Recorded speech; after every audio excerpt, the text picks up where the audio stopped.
Good evening, everybody. Each opportunity to study God's Word with you is a privilege. The chance to sing songs like we just sang, and to pray together, to commune with Jesus, to encourage each other, that is life-giving. It's really, really good stuff. And so any chance to stand before you and to get into the Word is the best. And I'm grateful for a chance to get to do that again with our family here. The last few months personally have been full of reflection. I don't know if you've ever had these times or these moments or seasons in your life where something happens and it just causes you to take a step back and examine everything you think you know about your life.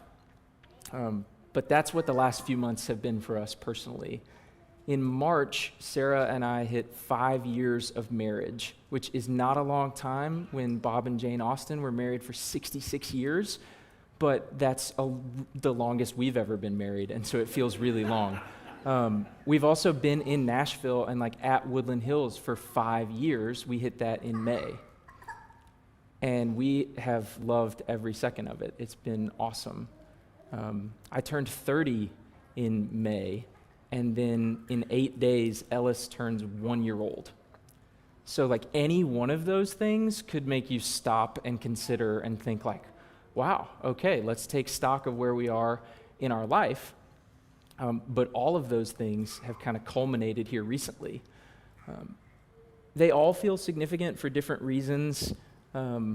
Like Ellis turning 1, our baby books now don't say your baby, they say your toddler, which is wild.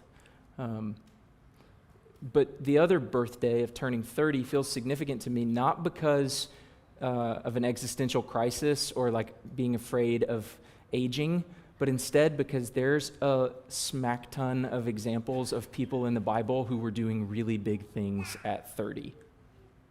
Jesus, when he was 30, as the prime example, starts his ministry that goes and then changes the world, changes his life, changes the course of history. So he set the bar really high for 30-year-olds. And then Joseph was 30 years old when he became second in command of all of Egypt. So again, pretty impressive for what these folks were up to. The priests officially entered service at 30. So they spent some time training and learning, and then when you're 30, here you go. It's time to enter into service as a Levitical priest. Saul became king when he was 30, and David became king when he was 30, and Ezekiel was called by God as a prophet at age 30. So you read all those examples, and if you just turn 30, you can't help but compare it to your own life and say, am I at a spot where if God had a use and a plan for all of them, what's he going to do with my life? And if you were to try and trace a theme through all of those people's lives, it would be that they lived out their convictions. It doesn't look likely that I'm going to be a Levitical priest or a king of Israel, definitely not going to be the Messiah. There's a different path. But looking at this through the lens of maybe a different perspective quickly, the lens of disillusionment that, hey, one day when I'm a full-blown adult, I'll really serve in God's kingdom like he needs me to. Or one day when I know more about the Bible, or one day when I feel more prepared, or one day, you go read all those examples and you think, I'm pretty sure there's a point where you're supposed to just take ownership and responsibility for what God asks you to do in your life. And that point is not turning 30. That's an arbitrary age. But I think that it sets a precedent that there are inflection points in your life where you can make a decision and say, I'm drawing a line in the sand, and from this point forward, things are going to be different. I'm going to be prepared to step into what God has asked me to do in a way that I haven't been as committed up to this point. An example of this inflection point would be something like Joshua's challenge to the people at the end of the book of Joshua in Joshua 24. He's got the whole nation of Israel gathered around him, and it's important to note, these are already the people of God. These are already the Israelites. But he effectively challenges them to a vow renewal or a covenant renewal. And he says, here's a moment in time and you have to make a decision. Who are you going to serve? He effectively is challenging them to get off straddling the fence of kind of serving some gods of foreign nations and kind of serving the true God. And he says, you've got to decide. But as for me and my house, from this day forward, we are going to serve God. And he sets the tone, he sets the pace there. I think these types of inflection points are helpful for us to learn because we can apply similar ones in our own life. And it's important to consider our beliefs. It's important to consider our convictions when we hit these points of wondering, self-reflection, well, if I'm really going to take the next step into what God has asked me to do, you kind of first have to go backwards and ask the question, well, do I really believe what I say I believe? Our level of conviction in what we believe directly relates to our level of follow-through.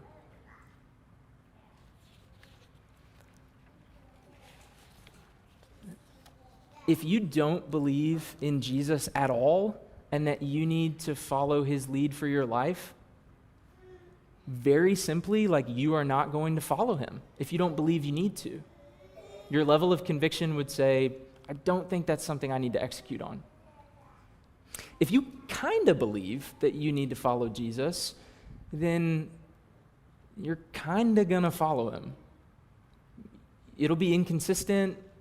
It'll be seasonal. It'll be full of a lot of backsliding. And it will probably lack the toughness when the rubber meets the road, if you kind of believe in him. But if you fully believe in Jesus and that you need to follow his lead for your life, then you will do whatever it takes to make that happen. If you could imagine a progress bar, if you were 100% maxed out on that percentage or that progress bar of I fully believe in Jesus, what would that do to your life? That sets the stage for our inflection point that we can all consider here in this moment in our conversation tonight. Josh, if you can hit the slide for the next one. Basically just asking these two questions. Do we fully believe in Jesus? And what would happen if we did? So whether it's a birthday, whether it's some guy giving a talk at your local church that's making you ask these questions, I think it's helpful to consider. Do I really believe these things? Did the God who spoke the universe into existence love the creation that he made enough that rebelled against him, that he humbled himself, came down as a man, did a whole bunch of signs to try and prove who he was, asked for people to believe in him, loved them, sacrificially served them, washed the feet of those who were his enemies, drew them in, died for them, and then raised 3 days later and was enthroned in heaven to conquer sin and death? Do you believe that because you grew up hearing it? Do you believe that because a lot of people in this room that you care about say that they believe it? Or do you believe it because you deeply have done the work and studied and prayed and sought, and you have come to faith and you believe it, you know it? If we can get to this point, it will change every single aspect of our lives. See if we can click one more, Josh. These are the 3 things that are going to change if we do. I had some transitions in the slides. It looks like they didn't, so we're going to give away the score of the game before it's over, but you'll notice that the themes, at least the first two, are the same points that Barry made in his lesson. So this will dovetail really nicely, right? I feel just like Seth did the other night. Let's talk about the first point. We would recognize that we were in darkness without him, and so is the entire world who doesn't know him. If we fully believed in the message of Jesus, we would believe what he says about our condition that we were in before we met him. That was a one-way ticket away from him for eternity. And then that can only lead to the understanding that that's what everybody else who doesn't know him and doesn't have a relationship with, that's also the path that they're on. And so if we really fully believed it, then we would talk to other people about Jesus. We would be bold with our faith. We would recognize that they need him just like we did. And if we really believed this as truth, we wouldn't care if it came across as a little awkward or if it had some interpersonal or relational cost, because we would understand that what we are providing to them is so much more important. We would know that we have the life-saving cure for what they need. I think a point that illustrates this really well is a sermon example that I heard when I was 12 years old, and it stuck with me. So I don't know who in here is 12. Maybe Dylan Keller is the closest to that. I hope it sticks with you for the next 18 years. The Titanic. The Titanic set sail on its maiden voyage April 10th, 1912, with 2,240 passengers on board. On April 15th, 5 days later, it struck an iceberg, it broke apart, it sank to the bottom of the ocean, taking with it the lives of more than 1,500 people. Let's say that somebody gave you a time machine, and you could go back to the day before the Titanic sets off, April 9th, 1912. You know what's going to happen to the people who get on that boat and where it's headed. Are you going to do everything you possibly can to convince those people not to get on that boat and to listen to you? Would you be willing to risk social and interpersonal cost?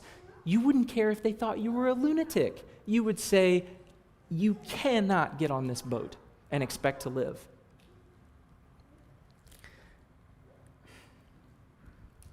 I think that's helpful. That analogy is limited and it can be problematic to an extent, but I think generally it drives the point home. Do we fully believe in Jesus? And if we do we fully believe what he says about the condition of those who don't come to him? Because if we do, we have to talk to other people about it.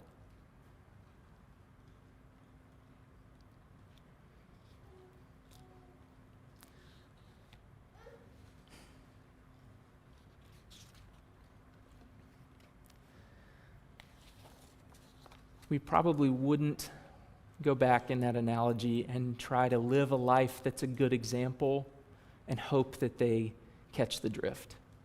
We probably wouldn't try and drop a few iceberg breadcrumbs here and there. Right? What we have is so much better than just not dying on a boat. We have eternal life with God. Come get in that boat. Right?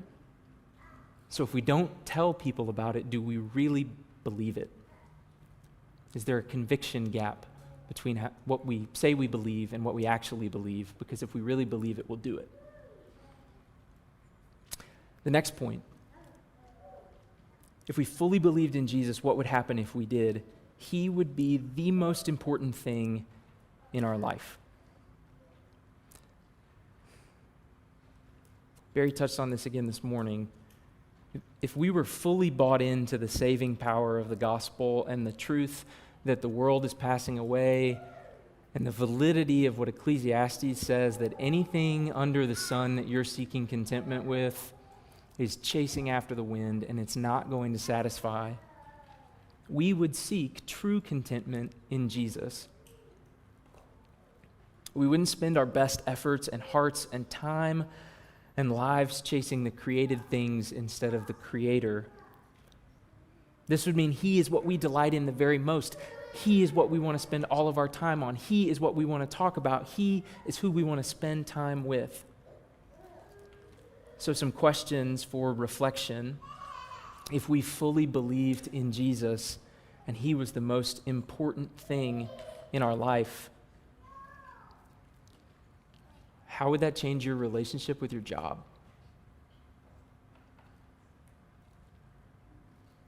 How would this change your relationship with money and possessions?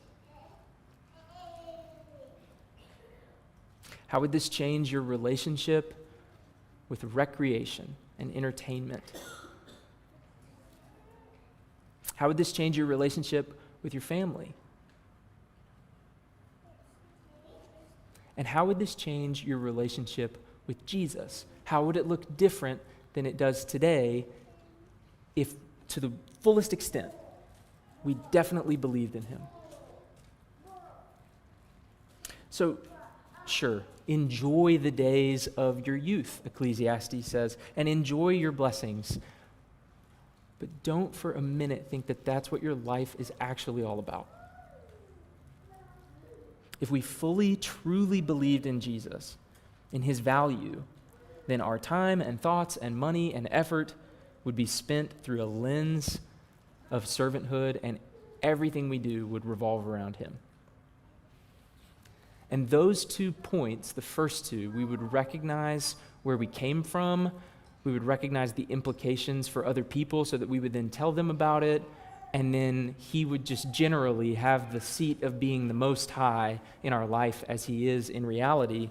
That leads into this third point. That if we fully believed in Jesus, and what would happen if we did, is that we would be overflowing with gratitude, praise, and perspective that would drive us to obey, love, and live rightly. And Psalm 40, that Anand read for us, is a beautiful example of what that looks like. So turn in your Bible to Psalm 40.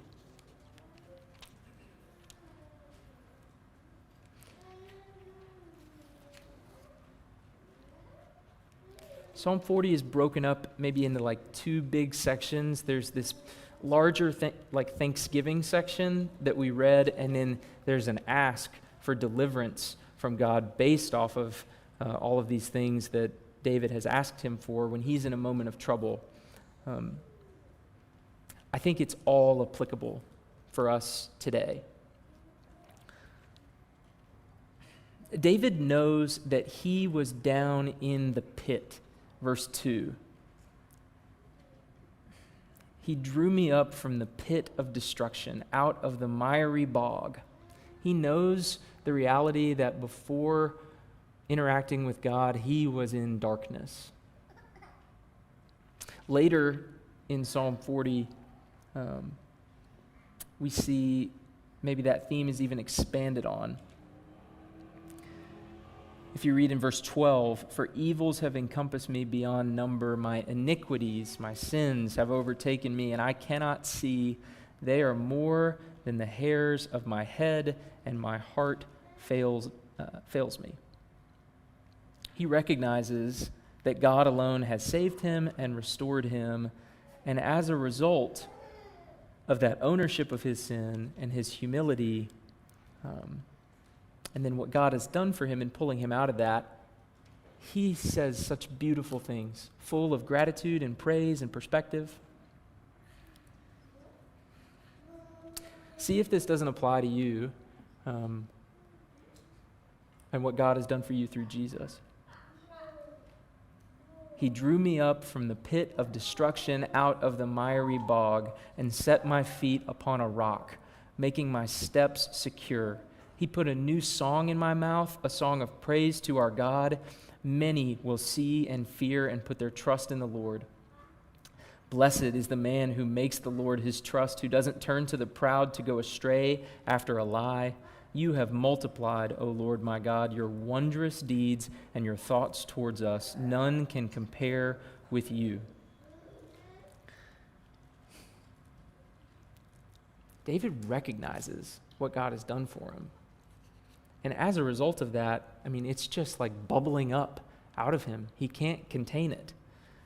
So much so that he goes on to talk about, I will proclaim and tell of them, yet they are more than can be told. He goes on in verse 9, I've told the glad news of deliverance in the great congregation. In other words, what you did for me, I have told about other people because I believe in what you did for me, and you've changed my life so completely. Behold, I have not restrained my lips, as you know, O Lord. I have not hidden your deliverance within my heart.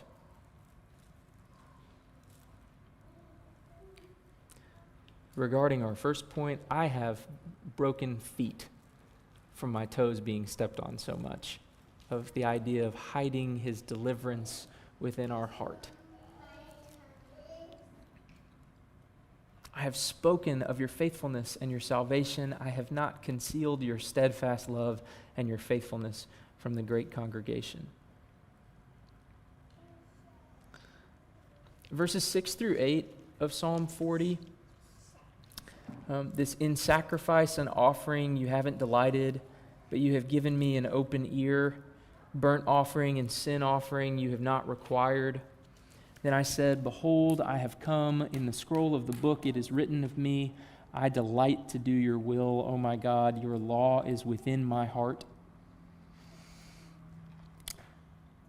Interestingly enough, those three verses, 6 through 8, really echo verses 6 through 8 of the book of Micah, chapter 6.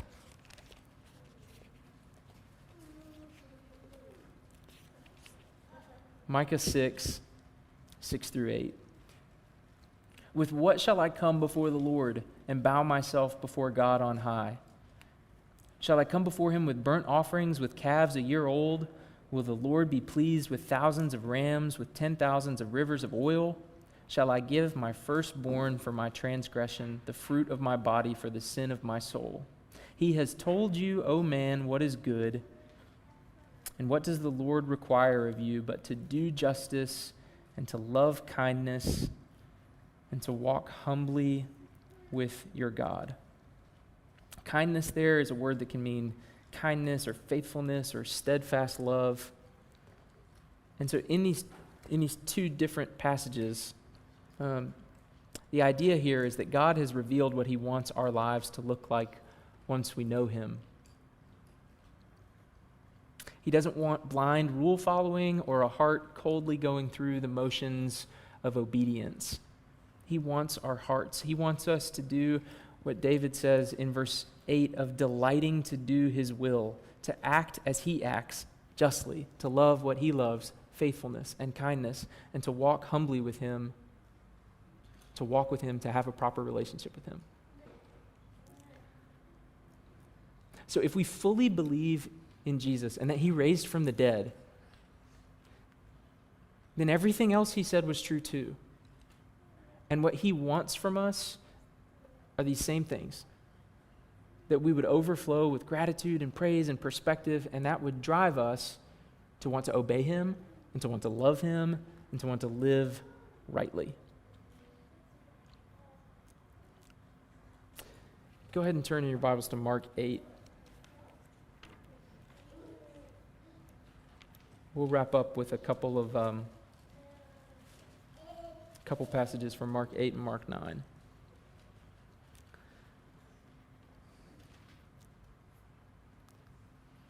Ultimately, if we are going to serve God properly in the way that he wants us to, it requires full commitment.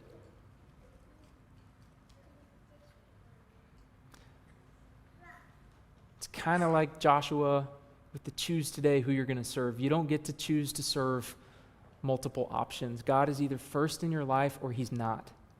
You're either following him with everything you have or you're not. Throughout the Gospel of Mark, up to this point, Jesus has just been drawing people to himself, and he's been drawing them and drawing them and drawing them and saying, follow me, come see what I'm about. And then in chapter 8, he sets a few stipulations around that of, if you want to be with me, this is now what it's going to look like. Following me is not just a simple act. Following me has a cost. In Mark 8, starting in verse 34, and calling the crowd to him with his disciples, he said to them, "If anyone would come after me, let him deny himself and take up his cross and follow me. For whoever would save his life will lose it, but whoever loses his life for my sake and the gospel's will save it. For what does it profit a man to gain the whole world and forfeit his soul? For what can a man give in return for his soul?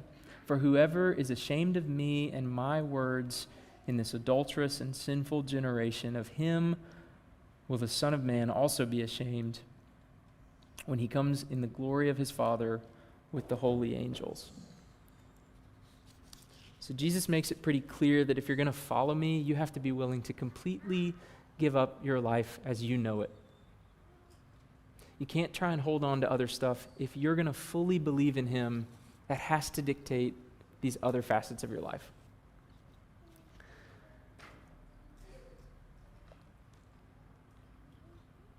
This lesson, for me personally, has been something I've needed to hear and live for a very long time. I'm grateful for moments in your life that culminate where it seems like God is smacking you over the head with all of these big anniversaries to get your attention and be like, wake up and make sure you're serving me. But this is a continual journey, as faith and belief and conviction will grow over time as we spend more time with Jesus and more time in the Word.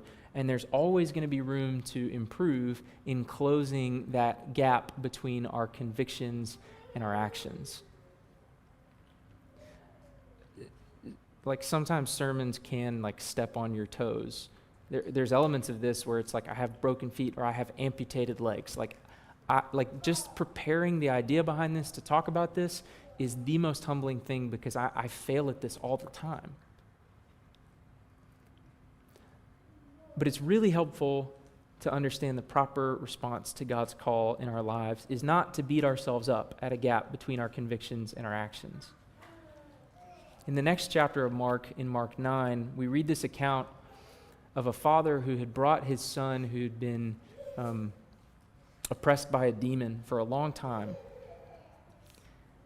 And he's heard of Jesus, and so he has some faith, and he brings him to Jesus, and he says, "If you can do anything, please heal him."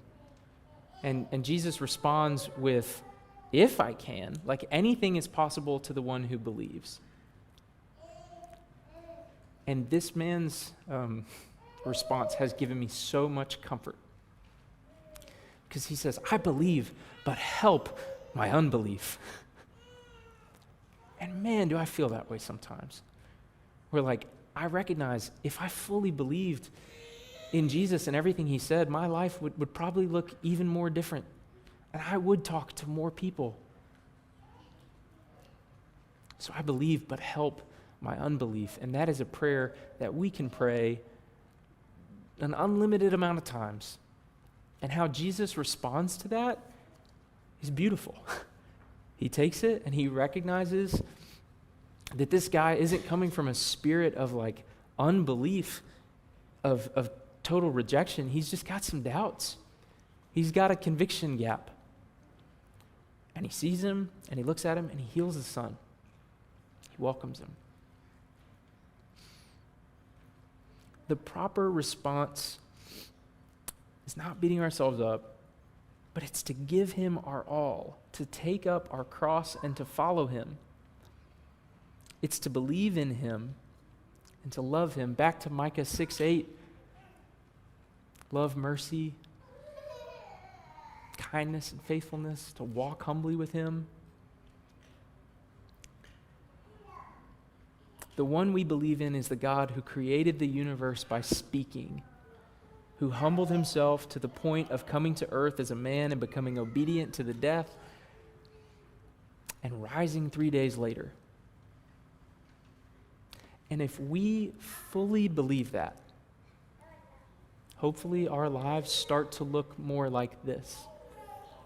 Hopefully our lives start to sound more and more like David in Psalm 40.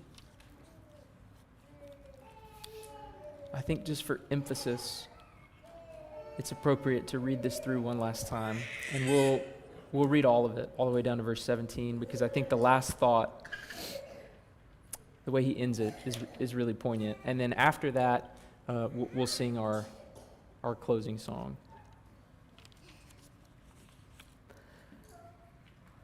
I waited patiently for the Lord. He inclined to me and heard my cry. He drew me up from the pit of destruction, out of the miry bog, and set my feet upon a rock, making my steps secure. He put a new song in my mouth, a song of praise to our God. Many will see and fear and put their trust in the Lord. Blessed is the man who makes the Lord his trust, who doesn't turn to the proud, to those who go astray after a lie. You have multiplied, O Lord my God, your wondrous deeds and your thoughts toward us. None can compare with you.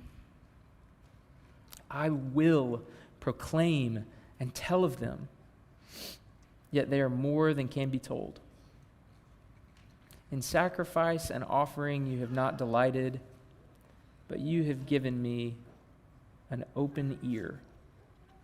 Burnt offering and sin offering you have not required. Then I said, behold, I have come. In the scroll of the book, it is written of me. I delight to do your will, O my God. Your law is within my heart. I have told the glad news of deliverance in the great congregation. Behold, I have not restrained my lips, as you know, O Lord. I have not hidden your deliverance within my heart. I have spoken of your faithfulness and your salvation. I have concealed your steadfast love, or I have not concealed your steadfast love and your faithfulness from the great congregation. As for you, O Lord, you will not restrain your mercy from me. Your steadfast love and your faithfulness will ever preserve me. For evils have encompassed me beyond number. My iniquities have overtaken me, and I cannot see. They are more than the hairs of my head. My heart fails me. Be pleased, O Lord, to deliver me. O Lord, make haste to help me. Let those be put to shame and disappointed altogether who seek to snatch away my life. Let those be turned back and brought to dishonor who delight in my hurt. Let those be appalled because of their shame who say to me, aha, aha. But may all who seek you rejoice and be glad in you. May those who love your salvation say continually, great is the Lord. As for me, I am poor and needy, but the Lord takes thought for me. You are my help and my deliverer. Do not delay, O my God.